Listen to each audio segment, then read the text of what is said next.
every year there is one mechanic on FC that feels completely unfair. And this year, it's this trick. If you don't learn it, you are going to keep losing to players who abuse it. Defending is harder, it is very hard to defend as it is, and that means the best players are creating space in ways you don't even notice because they are using this broken mechanic. It's called the player lock. With just one button combo, you can move off the ball, drag defenders out of position, and pick the exact pass that shreds any defense. It's like controlling two players at once. It is that good. Used properly, it's impossible to read. You think you're defending the ball, but suddenly the real danger is running in behind. That's why every pro abuses it in game and you need to master it. Let me show you exactly how to pull it off step by step and the situations where it works the best. First up, we have activation and control. Now the best way to learn this mechanic is to come in the practice arena. Controls are the easy part, to be honest. You have to click both L3 press R3 like this and then flick your right stick towards the player you want to switch towards. Cancelling the player lock is key. How do you cancel it? You cancel it by clicking in L3 plus R3. Again, that simply cancels the player lock. I'll show you some insane cancelling tricks. But before I do that, let me teach you something that isn't talked about often. Guys, when I activate the player lock, I still have control over my player. See, I can do technical dribbling, which is basically R1 control sprint. I can move on the ball, right? I can't do skill moves, but I can move, I can walk, I can jog dribble, I can strafe dribble, I can slow dribble by L2 plus R2. I can do anything on the ball. People tend to forget this. They think once you have activated the player lock, the only thing you can do is pass the ball. No, that's not correct. You can move on the ball, and this creates further confusion for the opponent.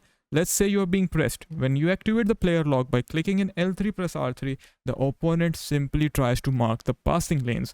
That is when you can simply cancel it and continue to dribble. Or don't even cancel it, just dribble while being in the player lock. The good thing about player lock is you can control two players at once. Once you activate it, you're not limited to one player. And the attacking AI is better in this game, but still not the best. So once you activate the player lock, boom, boom, you can like switch towards any player you want. You are not limited. Learning the player lock in itself is the easy thing. It's about how you use it in game. It is best used for creating space. You can use players with incisive plus. This is a very important play style when it comes to using player lock. You will see pro players playing with a formation that has a cam such as the 4-2-1-3, 4-2-3-1 wide, or the 4-4-1-1, and they will activate the player lock on the cam just like I am doing and then make a run in behind with their strikers. Now once you do this, what happens? Either you get the space for a goal, or the next time you attack, the opponent's first reaction is to actually mark that run, and then you can simply cancel it. Look at this example again. The first time I am simply going to do a basic through ball to my striker using the incisive ball.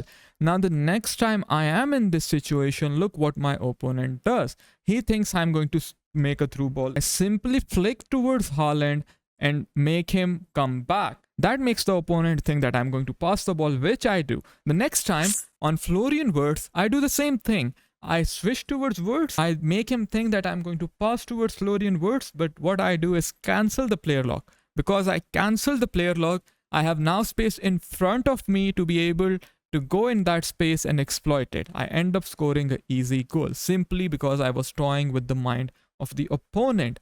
This is why canceling the player lock will help you create so much space. Now this time, I will not cancel the player lock. The opponent simply thinks, okay, he cancelled it before, he might cancel it again. No, this time I will play it simple. I will not cancel the player lock. Killer runs and the timing of your through balls. Now with player lock, you are able to create killer runs.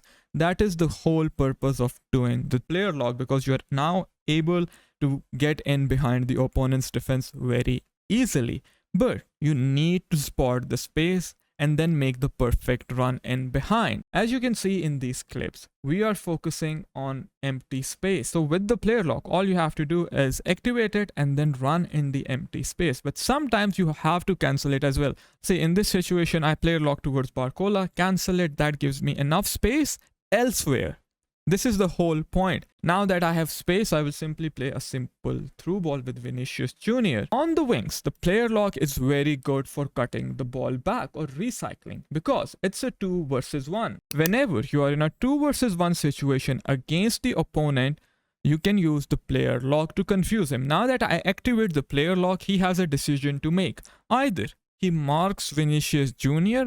or tries to press me on the ball. Now when I cancel the player lock, he thinks I am no longer able to pass the ball towards Vinicius Jr. That gives me enough space to make that final killer pass. This is why you need to master the player lock. Look, with the player lock, if you activate it and you have someone with incisive ball, you will be able to play these killer through balls, and this is one of the most effective ways of scoring goals in this game. This is why I prefer playing a formation with a cam or having a secondary striker play as a false 9. Look at this goal with Vitinha. This is exactly why player lock is broken. This is why player lock is so broken. Look guys, now with Vitinha, what do?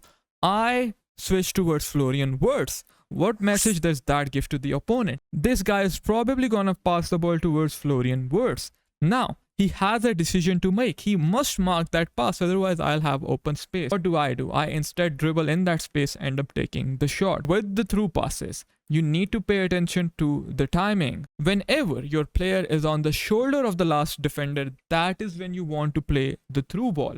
Don't time it early, otherwise you'll not be able to play these killer through passes. If you ask me, this is one mechanic that if you master it, you'll be able to score so many goals. Look, in this situation, how I'm able to recycle with Haaland and score a goal.